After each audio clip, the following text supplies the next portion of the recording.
Statement from Coach Schlossnagle, if I can remember his name. I forgot Bianco's name last night. What's that? I forgot Mike's name last night. Really? You forgot how to pronounce it? No. It's right in front of him. I had a senior moment.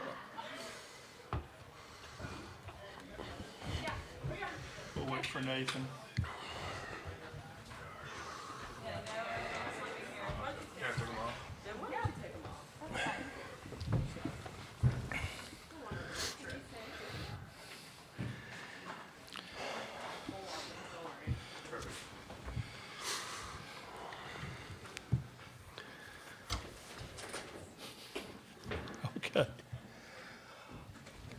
Okay, I've made all the other announcements. We'll start with a statement from Coach Schlossnagle.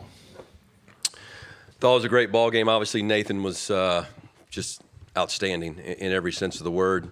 Coming back on short rest, which is exactly what we needed, and we got enough timely hits. You know, we had chances to break the game open many times, and either had a base running mistake or they made a pitch or, Boast hit that ball really hard to right center field that the center fielder ran down. But we'll take it. Congratulations to Notre Dame on just an unbelievable season. Link Jarrett, can't say enough about the job he and his staff have done. My first year of college coaching at Clemson, 1993, he was playing shortstop at Florida State. So really happy to see him doing so well. So best wishes to the Fighting Irish.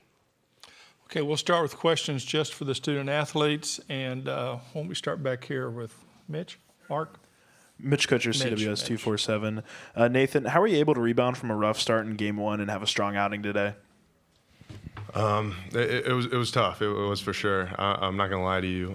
After Friday, I felt just terrible. Like I let my team down. But to come back and to have Coach give me the ball just 2 games later, all that confidence just flowed through me, and to know that they trust me and that the players trust me behind me. All I had to do was believe in myself, and that's what happened. And had some success today.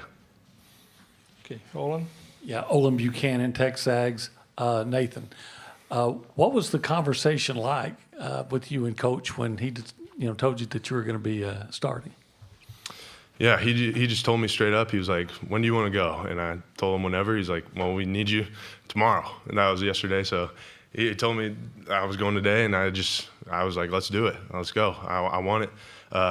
Just to kind of redeem myself and to know that he trusted me to give me the ball. It felt amazing, and to know that my guys behind me believed in me too. It felt amazing. Okay, right down here. Ryan Brauninger, Tech Zags. Nathan, when did you know that you had the sinker going like it was? And then Trevor, when you're playing defense behind a guy that's sinking the ball like that, are you anticipating all the action you got at third? Yeah, right from the start in the bullpen when I was down there with Troy, I was getting really good to my glove side and to my arm side, that sinker. I knew if I just gave it a shot, what I've been doing recently is just kind of starting it outside and then it's becoming a ball, and starting it inside and become a ball. But if I just attack the middle, trust my life, throw some strikes, I know I have a shot, and I know these guys can work behind me. Yeah. I mean, he was doing a great job of locating all 3 of his pitches, or 3 or 4, whatever.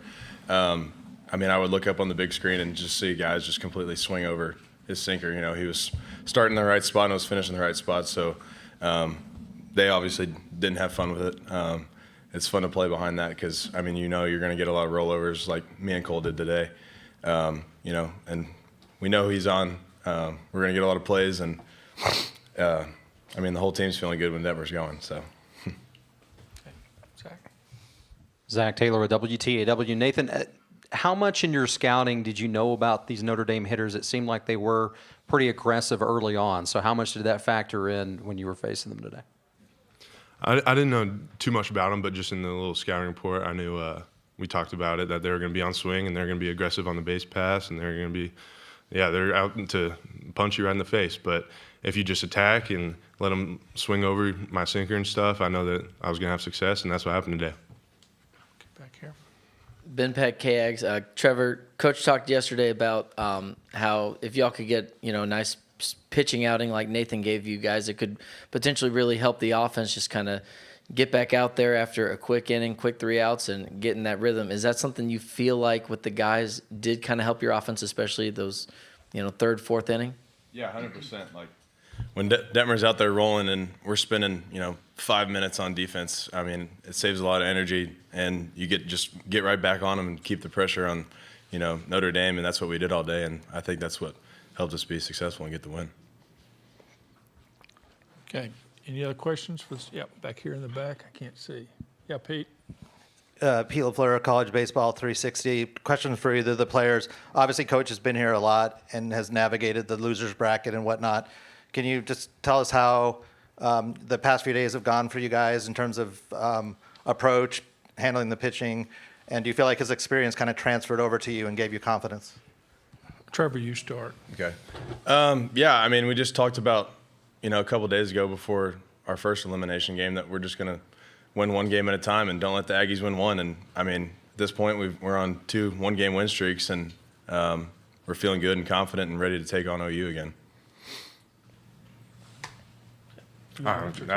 Well said. That's all I got. Okay, here in the back. Okay. Brent Zwarneman, Houston Chronicle. Trevor, Coach talked about how important it was to play a clean game. Y'all got that one out of the way early and then did play a clean game. And how redemptive was it for you, even though it didn't hurt you, to hit the home run? And what did you hit? Yeah, just first batter for them. Just came out of my legs a little bit and went under my glove. And then I was like, all right, so what? Learn from it. Just got to stay down, stay on my legs. And then next batter, bunt, right back to it. So felt good to get that one out of the way, and that was the only one in the game, and the rest was clean. On the homer, I was actually walking up to the plate, and it was to lead off the inning, and I kind of looked at like the painting of the College World Series like behind home plate, and I was like, you know what, this is pretty cool. So that kind of let me relax a little bit, and I just put a good swing on he was throwing kind of like cut fastball a little bit, and it was pretty much the same pitch I saw. Took the first pitch and then hit the homer on the second pitch, and it was just middle, and I put my good swing on it. Okay, we have time for one more question, if anybody. Olin? This will be the last question for the players. Olin Buchanan, TexAgs. I wanted to ask you, Nathan, just can you tell us what it was like Friday for you, Friday night, and then into Saturday after, a hard day in the first game? Yeah, as I said before, it really was tough. When I came out after that game, I just felt so little, and I felt like I let everyone down. And I'm not gonna lie to you, I went in my hotel room and I cried, and I just didn't know what to do. I felt lost. But my good friend Micah Dallas, he texted me that from one game, it doesn't define me. It doesn't define me as a person, and baseball doesn't really define me as a person. It's all my worth is through God, and I just prayed to Him that night.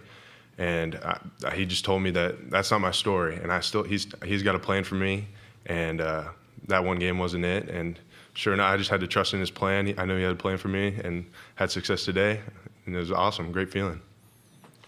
Guys, thank you. Congratulations. Thank you We'll very see you again. I guess we do see you tomorrow, right? Okay. I messed that up yesterday too. Yes. Thank you. Thank you. Okay.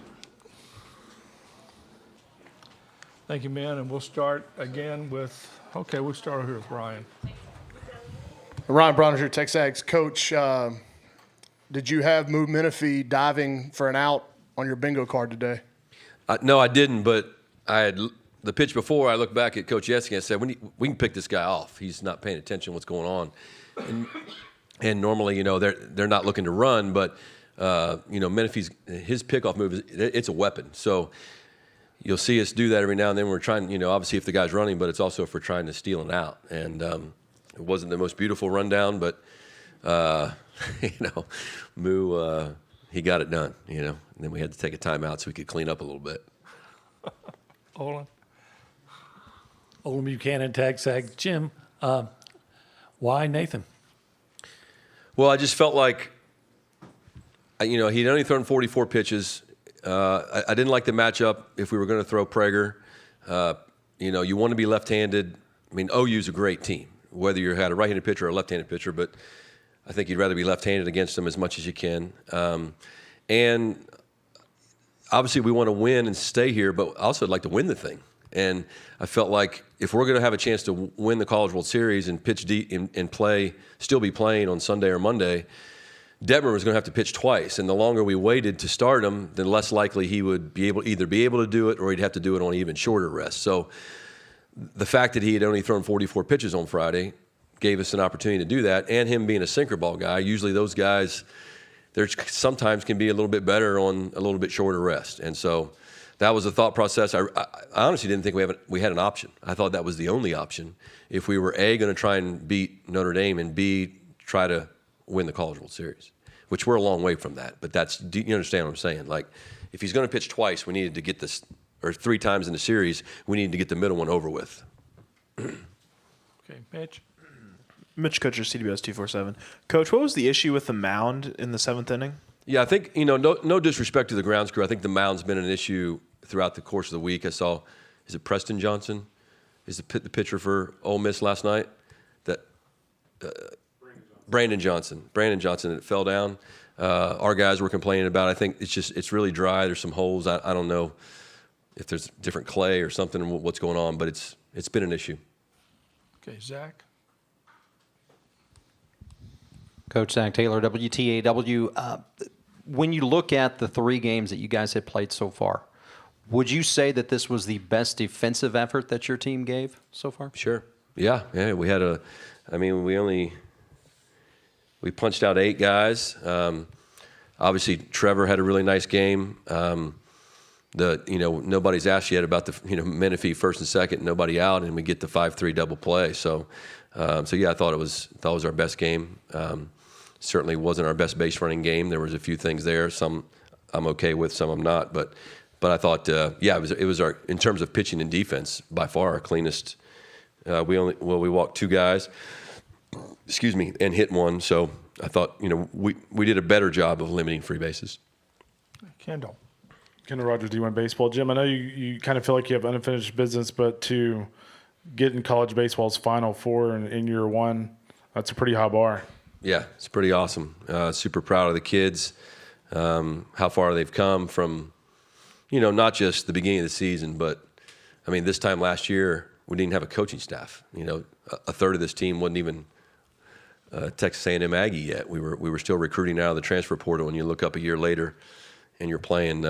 You're like you said, we're in the semifinal. We're in the Final Four of college baseball. So, great tribute to the kids. Obviously, our coaching staff, administration, everybody committing to having a great program, and everybody has really just given themselves up for the common good. And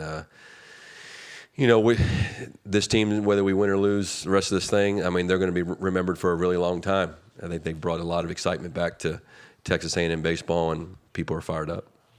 Okay, we're back here. Jack Allen with ABC 40.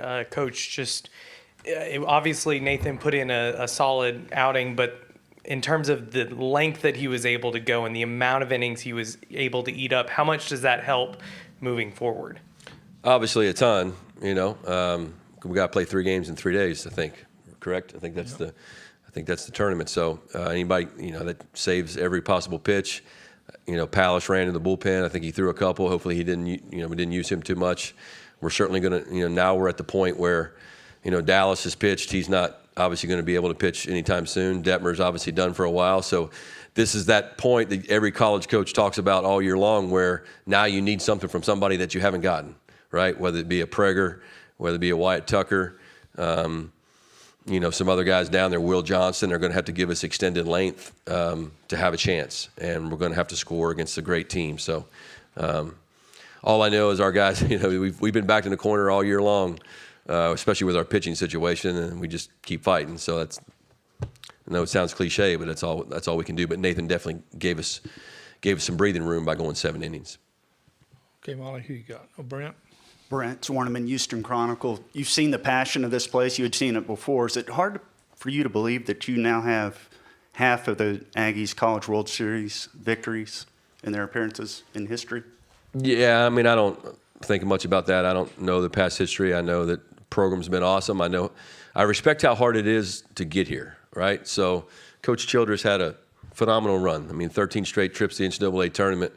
I hope I'm able to be a part of that for the next 13 years, and then 2 trips to the College World Series. And we know, the way the ball bounced against TCU a couple times, could have been 4, and that completely changes things. So it's so hard just to win a game, much less a game in the College World Series. So I'm super respectful of how hard that is, and obviously, you know, we have a university that's committed to winning at the highest level, and we're all hired for a reason, and that's to get here and win here. And that's easier said than done. You don't just get to throw money at something and twinkle your nose and have it happen, but you just want to be in position every year. And then if you're in position every year, then the way the ball bounces, you know, you get a great pitching performance like today, who knows?